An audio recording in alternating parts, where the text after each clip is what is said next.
Bonsoir et bienvenue dans le monde de demain.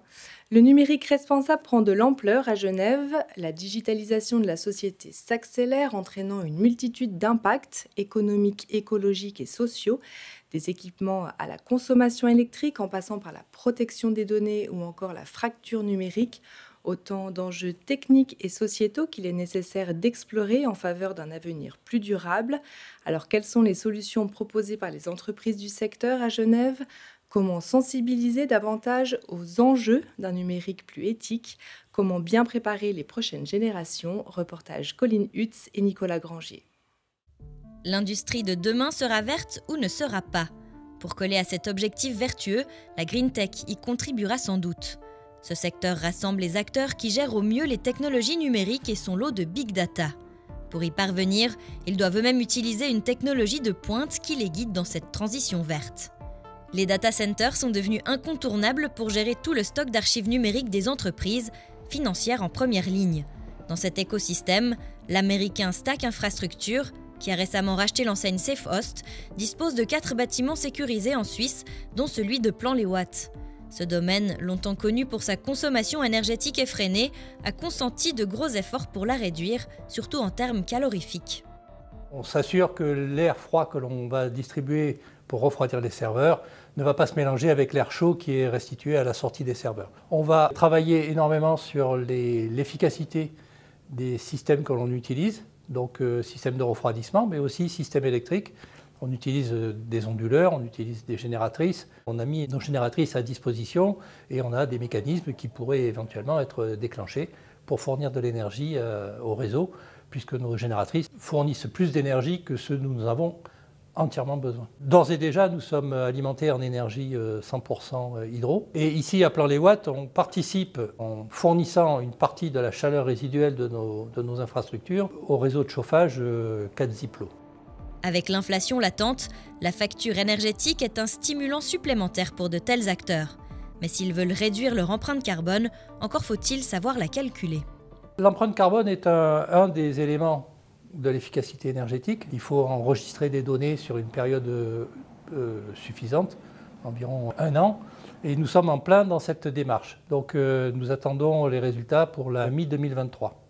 Et à partir de là, on va pouvoir mettre en œuvre les actions nécessaires pour réduire cette empreinte carbone là où c'est pertinent. Il n'est pas simple de garantir une disponibilité continue de l'approvisionnement électrique. Et la qualité des prestations d'hébergement ne doit en tout cas pas pâtir des efforts d'économie d'énergie. C'est un équilibre entre la performance énergétique, la performance en termes de service. On doit un service quasiment à 100% à nos clients.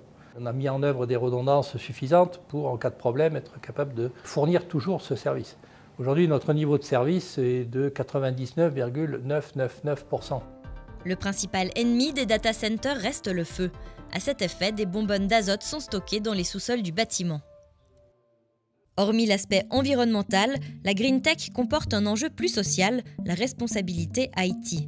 C'est le job de spécialistes en sécurité informatique, comme Datago, qui dispose d'un petit bureau aux eaux vives. Une dizaine de collaborateurs aux compétences tant techniques que juridiques font face à la maîtrise des données personnelles et collectives.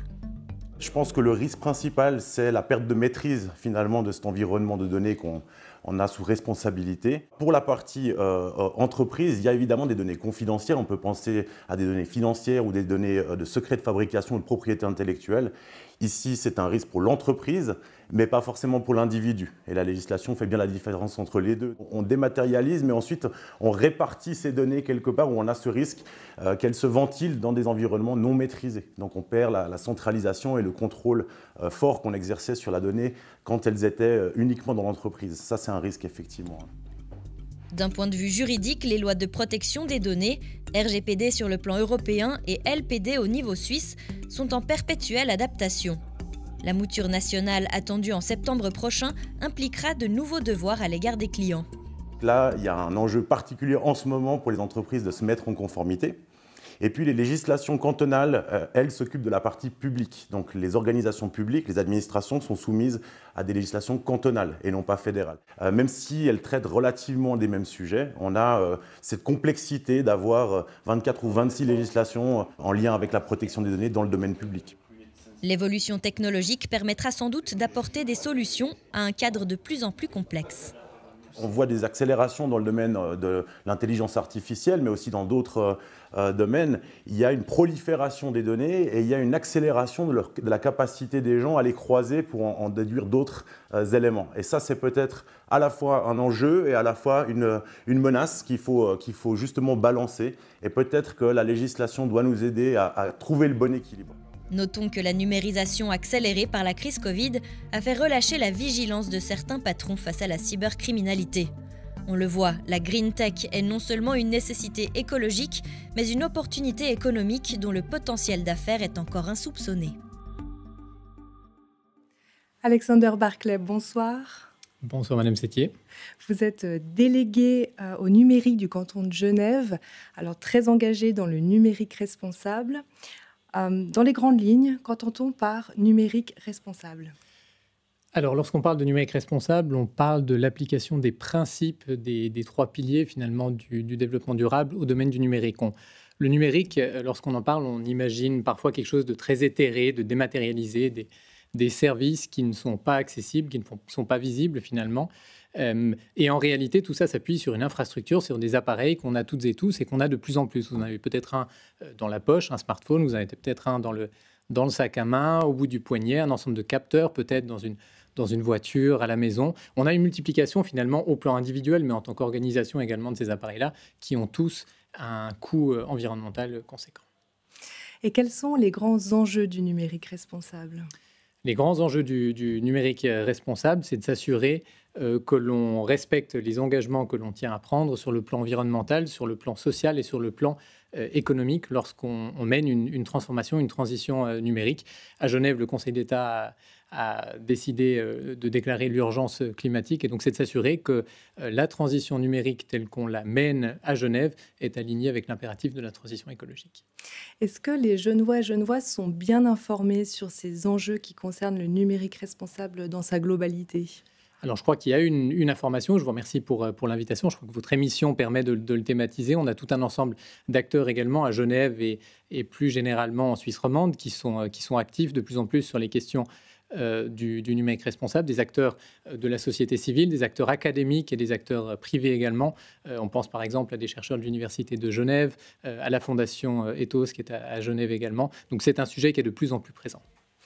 Alors, le numérique responsable s'enseigne très tôt. Est-ce que vous menez des actions auprès des écoles et donc de la jeune génération ? Oui, tout à fait. Alors, le déploiement du numérique à l'école se fait dans la perspective du développement durable. On se pose par exemple la question d'exposer les élèves à tout un ensemble d'écosystèmes. C'est de ne pas les exposer uniquement aux appareils, aux applications, aux outils d'une seule société, mais bien différents écosystèmes. Et le déploiement du plan d'enseignement roman à Genève avec la votation tout récemment par le Grand Conseil d'un PL pour équiper les écoles. Et justement, quels sont les angles prioritaires sur lesquels vous travaillez à l'État ? Alors, au-delà de la question de l'école qu'on vient d'évoquer, je crois qu'il y a deux grands axes sur lesquels on peut s'étendre un tout petit peu. Le premier, c'est celui du devoir d'exemplarité de l'État. Si on parle de numérique responsable, eh bien, il faut que l'État se l'applique en premier lieu. Le second, c'est les entreprises. J'y reviendrai dans un instant. Sur le domaine de l'État et de ses systèmes d'information, effectivement, l'État est membre de l'association le PAIR, le partenariat d'achat informatique roman, depuis de nombreuses années déjà. Le PAIR qui a défini tout un ensemble de critères de durabilité pour les achats informatiques par le secteur public, les acteurs du secteur public de Suisse romande, notamment les écolabels, notamment les questions de consommation électrique et notamment de respect des droits humains. L'État de Genève a signé la charte du numérique responsable et a été labellisé premier niveau sur le label du numérique responsable. Qu'est-ce que ça représente en termes d'équipement à l'État de Genève ? Alors, pour vous donner un ordre de grandeur, on parle de plus de 36 000 ordinateurs si on inclut le domaine pédagogique à l'État de Genève. Le deuxième axe prioritaire, c'est celui des entreprises, parce qu'on sait qu'un levier majeur du déploiement du numérique responsable à Genève, c'est effectivement d'accompagner les entreprises vers leur transition, leur transformation numérique, dans le respect, bien sûr, notamment de la responsabilité sociale des entreprises vis-à-vis de leurs clients, vis-à-vis de leurs collaboratrices, collaborateurs également. L'État de Genève a mené une enquête auprès de plus d'un millier d'entreprises à Genève pour évaluer le niveau de maturité, finalement, en matière de numérique responsable des entreprises, met à disposition un outil d'auto-évaluation des PME avec des recommandations. C'est l'Observatoire du numérique que vous trouvez sur le site internet de l'État, ge.ch. Et puis un ensemble de formations qui sont dispensées par la HEG, la Haute École de Gestion, financée par l'État pour les entreprises sur le numérique responsable. Alors vous parlez aussi d'intégrité numérique. Qu'est-ce que ça signifie et pourquoi on doit aujourd'hui s'en préoccuper ? Alors l'intégrité numérique, c'est la question de l'évolution des droits fondamentaux face au développement exponentiel des technologies et leurs impacts sur la société. Le Grand Conseil genevois a jugé qu'il fallait étendre le catalogue des droits fondamentaux dans la Constitution cantonale genevoise, et c'est une innovation au niveau suisse qui est en cours à Genève. La population sera amenée à s'exprimer à ce sujet d'ici quelques mois lors d'une votation populaire. Le présupposé est de dire que finalement, il s'agit de garantir le droit à l'intégrité numérique de la population à l'avenir vis-à-vis de l'État, puisque c'est le périmètre des droits fondamentaux dans une constitution cantonale. L'intégrité numérique, c'est un concept qui est nouveau dans la jurisprudence suisse. Il y a quelque chose d'un peu prospectif et le Grand Conseil l'a précisé avec le droit à l'oubli, le droit d'être protégé dans l'espace numérique, le droit à la déconnexion notamment, et d'autres éléments de nature plus programmatique, disons, avec l'impératif pour l'État de sensibiliser la population aux enjeux numériques et de s'engager à défendre la souveraineté numérique de la Suisse et à contribuer à sa réalisation. Alexander Barclay, merci beaucoup. Merci beaucoup, Delphine. Merci à vous de nous avoir suivis et on se retrouve tout prochainement sur L'Aimant Bleu.